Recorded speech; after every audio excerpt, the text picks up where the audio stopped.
તરખાટ મચાવતા અને કહેવાતા પત્રકારોના Instagram ID અને પત્રકારો કાયદાના ચીપટામાં આવ્યા છે।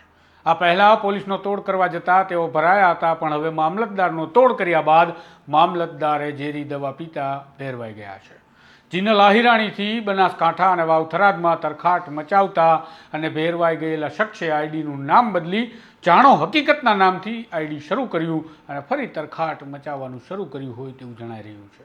વિગતે વાત કરીએ મામલતદારને કેવી રીતે બ્લેકમેલ કરવામાં આવી રહ્યા હતા અને તેમણે ઝેરી દવા પી તેની પાછળના શું આરોપ સામે આવી રહ્યા છે તેના વિશે।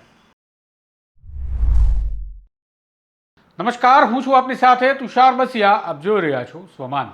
થોડા મહિનાઓ પહેલા જીનલ આહિરાણી નામનું ઇન્સ્ટાગ્રામ આઈડી ખૂબ જ ચર્ચામાં રહેતું। તેમાં દારૂની હેરાફેરીથી લઈ વિવિધ પ્રકારના વિડીયોઝ મૂકવામાં આવતા હતા, પરંતુ પોલીસ અધિકારીના ફોટોવાળા આ આઈડી પર પોલીસે કાર્યવાહી કરી અને તેના સંચાલક ગોવિંદ રાઠોડ વિરુદ્ધમાં આકરા પગલાં લેવામાં આવ્યા, કારણ કે આરોપ હતો કે આ સંચાલક આઈડીના મારફતે ન કરવાના ધંધા કરી રહ્યો છે।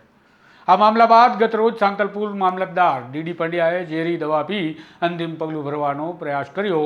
હાલ તેઓ ગંભીર હાલતમાં હોસ્પિટલમાં દાખલ છે, પરંતુ તેમણે આ પગલાં પહેલાં એક વિડીયો બનાવી જાહેર કર્યો હતો અને જણાવ્યું કે કેટલાક શખ્સો તેમના મહિલા સાથેના ફોટોગ્રાફ્સને લઈ તેમને બદનામ કરવાનું કહી બ્લેકમેલ કરી રહ્યા છે। ત્યારે પોલીસે આ મામલે ફરિયાદ નોંધી કાર્યવાહી કરી છે, જેમાં ફરિયાદીએ જણાવ્યું છે કે મામલતદારને આરોપી ગૌતમ છત્રાલિયા, ગોવિંદ શંભુજી રાઠોડ, હરકિશન પંડ્યા, અનિલ ગોહિલ, આશારામ મહારાજ, તુલસીભાઈ ગોહિલ, માનસંગભાઈ દરજી, સોનલબેન દરજી, ધરમસિંહ વજીર, અનિલ પ્રજાપતિ અને કિરણભાઈ નામના શખ્સો બ્લેકમેલ કરી રહ્યા હતા, જેમાં એક આરોપી મામલતદારનો ભાણેજ પણ છે।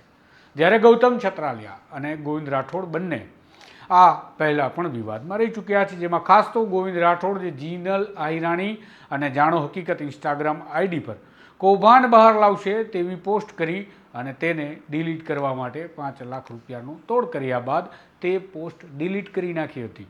આ ડિલીટ કરવા માટે તેને મામલતદાર પાસે 5 લાખ રૂપિયા લીધા હતા તેવો આરોપ છે, પરંતુ હજુ આ તમામ આરોપીઓ મામલતદાર પાસેથી રૂપિયા 20 લાખની માંગણી કરી રહ્યા હતા વધારાના। આ મહિલા સાથેના ફોટોગ્રાફ વાયરલ કરવાના નામે આરોપીઓ બ્લેકમેલ કરી મામલતદારનું તોડ કરી રહ્યા હતા તેવી આ ફરિયાદ છે। મહત્વની વાત છે કે જીનલ આહિરાણીના સંચાલક ગોવિંદ રાઠોડ આ અગાઉ પણ ખંડણી સહિતના ગુનામાં સંડોવાઈ ચૂક્યા છે અને હવે આ નવી ફરિયાદમાં તે આરોપી બન્યા છે। પરંતુ આ બધું પોલીસ તંત્ર ચાલવા કેમ દેશે? કેમ કે હેબિચ્યુઅલ ઓફેન્ડર હોય તેની સામે પોલીસે એવી કાર્યવાહી કરવી જોઈએ કે તે બીજી વખત કોઈ ગુનો કરવાનું નામ ન લે। બાકી આવી રીતે તો લોકો લૂંટાતા રહે અને જીવ જતા રહે અને પોલીસ ફરિયાદ નોંધતી રહેશે તો તેનો મતલબ શું રહેશે?